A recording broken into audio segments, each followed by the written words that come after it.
How about we talk about what it means to be a real man? Yeah. The Conversation writes, the coronavirus reveals just how deep macho stereotypes run through society. And you know what I actually saw in that headline?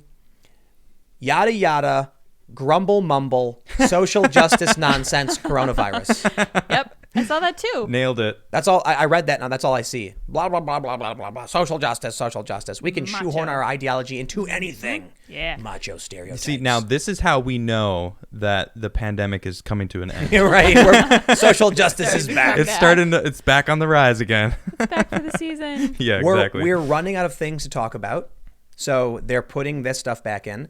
And I am very happy to say that while we still are talking about the pandemic, as you mentioned, we're on the downswing. Yeah. So we get to pretend to be angry at them pretending to be angry about macho stereotypes. I mean that only somewhat. I think we're angry a little bit. So let's be fair and see what they have to say, because maybe we'll agree with them. Yeah, maybe. There's always a chance. Here's what the Conversation writes. Early indications suggest more men are dying from COVID-19 than women. Strong start. Although some countries, including the UK, are not publishing data on this. Experts are unsure exactly why this might be. It may in part be due to differences in biology. Suggestions have been made, for example, that it might be because men and women have a different immune response and that men's immune systems may not activate in the same way as women's to fight the virus. But lifestyle and behavior are also likely to play a role. For a start, men are more likely to have underlying health problems relevant to COVID-19, such as high blood pressure, cardiovascular disease, and some chronic lung diseases. This is in part because men are more likely to engage in risky behavior, such as smoking, drinking, and drug taking. Is that a macho stereotype? I don't know. Research also seems to indicate that some men may take personal hygiene, such as hand washing, less seriously than women. I agree. This could be due to the fact that cleanliness is often associated with femininity, domesticity, and beautification. Okay, now you entirely lost me. I think it has to do more with guys not caring. They're lazy. They roll out of bed, they don't take a shower, they slap a hat on their greasy heads, and they're like, let's go skate. That's about it. Yep. They don't care. It has nothing to do with like, oh no, if I wash my hands, I might be a woman. I don't think any dude has ever thought that. Nope. Maybe. Or, I mean, I can only speak for myself. I have not thought that. Maybe in the 1200s. I will not be a dainty flower and wash my hands. I'm a warrior. That's right. However, the writer Carolyn Criado Perez has also pointed out that because most medical research focuses on male bodies, there is a lack of understanding about why women may be better able to fend off this virus. Now, hold on there, the Conversation. This is a particularly transphobic assessment. This is, Women's bodies, women can be born male. Whoa, I'm really triggered right now. If we're going to go by the standard set of social justice narratives, this is very confusing. Yeah. They're trying to talk about femininity, male behaviors, but I don't know. I'm very confused by what the point is anymore, because this ideology makes zero sense. Well, and they started this article by saying experts are unsure exactly why this may be. It's like, what? So wait. You led with, we don't know exactly why the title of the article says this, but I'm going to give you all my opinion on it. That's what I read from there. So, and what you just read is just like, yep, exactly. It's what you think. They have a story here. Oh, they're linking to slate.com. Oh, cool. What's Slate? Is that Slate is nonsense. Regressive leftist. Great. Yeah. Nonsense. Yeah. So when they mentioned that men, or that cleanliness is associated with femininity, domesticity, and beautification, I'm like, what's their source? Because they did put a source. It's Slate. Okay. The regressive left website. One strike. To be fair, Slate did write correctly about my trip to Sweden, only because it benefited them politically in the beginning. Oh, that's nice. So it's funny, though, because people like rag on me for going to Sweden and reporting what I did. I'm like, I don't know. Slate and the Huffington Post said I was right. Here's what they write. Loneliness and social isolation. The COVID-19 pandemic has also highlighted the different roles men and women are still expected to play in society. Men are not only less likely to take care of themselves, but also less likely to be involved in caring for others. It is striking how much women are depended on to deliver both low-paid and unpaid care work, whether for children, disabled people, older people, or those in ill health. Indeed, the pandemic is placing additional caring responsibilities on women. I'm curious about their assessment of this. A woman taking care of her own child, right? That's the unpaid caretaking, right? Yeah. I don't think women are going off on routine to like work at daycares for no money, right? No. Yeah. Okay. You're correct. So that they're slotting this in under being a mother. Right. That's why I'm like, what if the woman got a job in the men? I don't know. Like, I don't understand how this is like an issue for you. You have kids, you take care of them. Congratulations, you're a parent. And if you're lucky, your parents live a long time and you might have to take care of Yeah. them too. Yep. COVID-19 is forcing people to reflect upon human fragility, mutuality, and interdependence. Oh, here come the weird adjectives and pronouns. But gender norms also require men to be invulnerable, always strong and self-sufficient. Does it? Men who also tend to socialize more in groups in public may take social distancing less seriously than women. They may find it difficult to accept they need help too, seeing it as unmanly to do so. Where's that source from? What is this? What? Oh, wait, what? You just completely lost me. Yeah, I'm out. Promundo, Like, no. PromundoGlobal.org. Masculine norms and men's health making the connections executive summary. That's their source. No, if I'm going to do a job and I need help doing it, I'm not going to do that job. I'm going to go find someone to help me. These Right. are not. I like getting other ideas because sometimes mine aren't the best. This is what we were talking about yesterday. Why male feminists aren't Going real on? men. Exactly. Yeah. They're not. It's a lie. Right. They're pretending to be tough and just saying what they think they need to say. That's not real man or manly. Exactly. Most guys I know who are regular guys don't think this way at all. It's a weird caricature. It is weird. It's like feminists got together and started talking about, like, started drawing a picture. It's like, ooh, make the eyes really big. Now make his cheeks really high. Okay, make his brow really curled. And they're drawing this picture where they're all pitching in weird things. Yep. They take bits of every person they've ever hated and mash it all together, and they've like drawn Gaston, you know, Yeah, I think you're right. from Beauty and the Beast. You know. Oh yeah. Yeah. Older men in particular are more likely to experience loneliness and social isolation. What's your source on that one? Bristol.ac.uk. But that I believe. And this could put them in increased risk of mental health problems. Okay. That's terrible. Gender norms also expect men to be powerful and in control. So while many men may relish the opportunity to be more involved at home, some have used it to assert more dominance and control over their partners and children. This is so weird. It's getting further and further down the hole.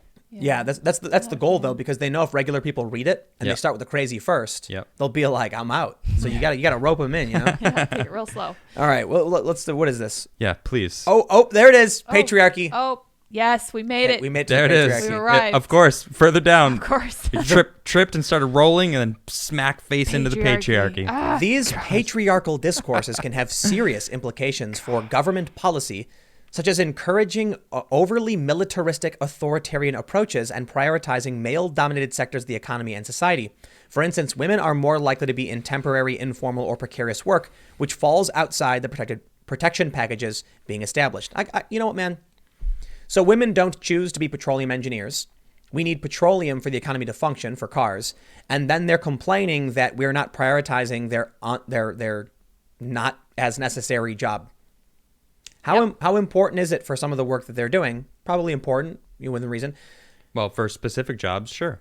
But there's a reason why Right. some things are paid more than others, like high risk Yeah. or high necessity. Yeah. So Or both. if you're not working in petroleum engineering, which is a very important role in sustaining the economy, as much as environmentalists might not like to hear it, then don't be surprised when the government doesn't say we're going to make, feminist dance class an essential function. We're going to subsidize all feminist interpretive dance lessons. Why would they do that? Okay, I know I'm funny. exaggerating, but they are is part of the argument that if you're a mother, you should be paid something. Yes. Like, if you have a kid, yeah, is that the argument? They call it unpaid and they call it emotional labor. who should pay you? The government, I'm sure. Mommy government. The government should pay me because I had kids. I mean, they kind of do that in what country is Hungary? Was it Hungary? Yeah, if you have more than a certain number of children, You get they'll a give tax tax break. tax Yeah, refund. tax refund. All right, here's what they say. More broadly, this crisis is a huge opportunity to reassess political priorities and gender relations. It offers the chance to overturn years of neglect by recognizing the essential contribution of care to society. This will not only help to encourage men to play their part, but it will go some way towards shifting harmful gender norms in the aftermath of the COVID-19 pandemic. We bravo. we did a video, and if you guys missed this video, go watch it, because there's so much that we can say, but we've said it. We've had this conversation so many times, and what I'm really thinking of right now is what was that video that we said? Who are the real privileged in the society? Yeah. It's women. Yeah. Well- And we explain it though. We go through it in depth in this video. Right. And there's an age level, and it changes. Societal value. It changes through the years, so it's not always true. Yeah, But for the most part, it is. Well, no.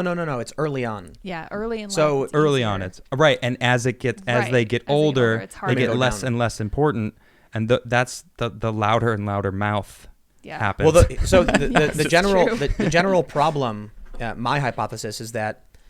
So we when you look at the dating data from like OkCupid, and Right. you look at other data, you can see that young women Mm-hmm. are the baseline for highest possibility societal value, and young men start off as a 0, quite literally, and young women start off at 100 on a scale of 0 to 100. Right. Over time, young men having no status, they're not strong, they're not tall, they're not developed. they have no They- money, no money. no job. Right. They're very, very low in societal value. Yeah. But young women are very high for obvious reasons, child rearing and healthy birthing and things like this. Whether the feminists want to admit it, that's what the evolutionary psychologists have pointed out. And over time, as young men become more experienced, more capable, more skilled, more wealthy, they start becoming more and more valuable. And considering that a man can have kids well into like his 70s, However Yeah. late he wants. however late he wants, As long as the gun still shoots. it takes men a long time to grow. But here's the thing. A man in his 30s, around 33 or 34, becomes the most valuable they will ever be. And it doesn't get anywhere near the top. So a young woman will always have more value to society based on certain data sets Right. than a man ever could. But around their mid-20s, I think around 28 or 29, men and women invert. Men are going up and passing women who go down in value. Yeah. But there's a fair point to make in that the value for women was never about their careers, their minds, their abilities. It was always about their ability to have kids. So the value they did have as young people might not be the value they wanted. It's about their looks, isn't it? Well, right. It's a combination of factors, but looks so a man looks at a woman, he's trying to see, when it comes to evolution, who's going to have good kids. Right. Yeah. I don't need to know if you're smart or not. Right. Kind doesn't of. matter. It's important to some, but not all. No, but it actually does play a really big role. The reason why 22 is the most sought after age for all men is because of life experience. So you want to know something really, really creepy? I guess. They did a blind study. I don't know who they is. I was reading this article about it, where they showed images of women and asked men to rate who do you think is the most attractive out of all these women. And Okay. guess what the age was? 22. No. Really? Much younger. Go down. Oh no. 18. Yeah. Go down. Younger. Younger? Yep. Yeah. Really? Yep. I don't want to guess anymore. don't know. Yeah, because it's under 18. I don't. And this is what people don't realize. I don't get that because I mean, looking at, if you were to look at like 10 to 100 and the years, there's a point where, like 24, you kind of look more adult-ish. And under that, it's not even attractive anymore to me. It's just childish now. What I was reading was that I don't get it. 22 is the prime age because it's young, but you're like an adult. Okay. So men didn't want to be around someone who was a child, who was going to act like a child. So when they were given images of women but weren't told their ages and left to make assumptions, they chose very, very young. What on was the average. age? You really want to know? Everyone's now guessing in the chat, so Let's see. What are they guessing? We got to find out. 16, 14. 14. It was 14. That's 14. the age. Gosh. Yeah. No. Creepy. You want to know something even grosser? No. You ever go No, to? You, I you ever- don't. You ever go to a mall? I'm with Lydia here. No. You ever go to a I'm mall? good. You've been to a mall, right? I've been to a mall. Yeah. All right. You ever walk past those like lingerie shops and you see the beautiful women in their underwear Sure. You've seen like ads with models for like perfume and stuff. Yep, I've been in them. And you know how old these women are, right? Yes. And many of them are 14, 15. Not all the time, actually. So, I mean, it depends, actually, because I actually know because I was in that world and I worked with these specific models, and they weren't like Not all of them. It depends on what you're doing. I would say of the jobs that I did, the average age was probably like 20 years old. 20. 20. There were some And, ads. I mean, yes, there was very few times. I'd say about 2% of the jobs that I did, and I modeled for a long time doing like the top but stuff. could it be that it's because you were older that they had you working in similar spaces with people who are old enough? No, I mean I did American Eagle 3 times, and it was like they wanted everyone to look young, So it's like but there was always like 20-year-olds, 20 to 24-year-olds. I've never worked with anyone under the age of 18. I've been on a bunch of sets, and I don't want to violate anyone's privacy by getting into too much detail. Okay, but it's young, man.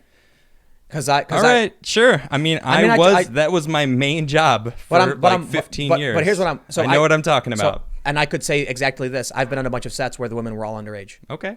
So I'm wondering if the reason you were on sets with women who were older is because you had a certain look and they wanted that to match versus putting a woman in a bra and panties and taking pictures of her. You know where the young that I saw the young models, what they were doing? Runway. And it's a different environment. Runway modeling to like print modeling, it is 2 completely different things. And print modeling, I didn't see a lot of younger underage models. I have seen it. I'm not saying it doesn't exist. Yeah. I did see it, but not much. Not as much as you're suggesting. I mean, the experience I've had. Mm-hmm. Have you been a model? Have you modeled in long?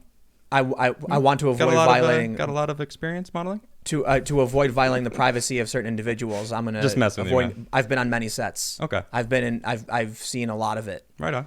And I've looked at ads and been like, oh my God. Yeah. And I've had agents be like, you know how old that girl is? Mm-hmm. The one who's got like her bra falling off and she's squeezing? 14. I've been in these offices where the agencies are talking about who they're booking and why they're booking it. Okay.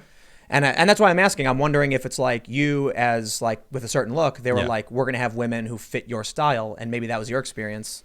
I guess. I believe you. I'm my main profession for a long time. I'm not saying literally every single thing all the time. Yeah. But a lot of these ads that I've been, they're young women. They're underage.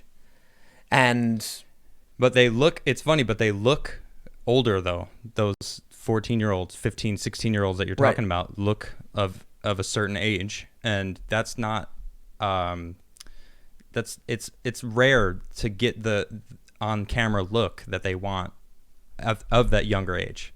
And usually it's not American. It's usually not American girls. It's usually from other countries. But it's young. Good. Well, whatever. That data, that's the thing I was reading was like nuts. And also the thing I was reading from OkCupid about like peak societal value. I think they don't allow people to evaluate people under 18. So it like started at 18 as like 100 and then went down. Yeah. But there was some other study I was reading where they were like, we just took a bunch of images and asked men to rate them.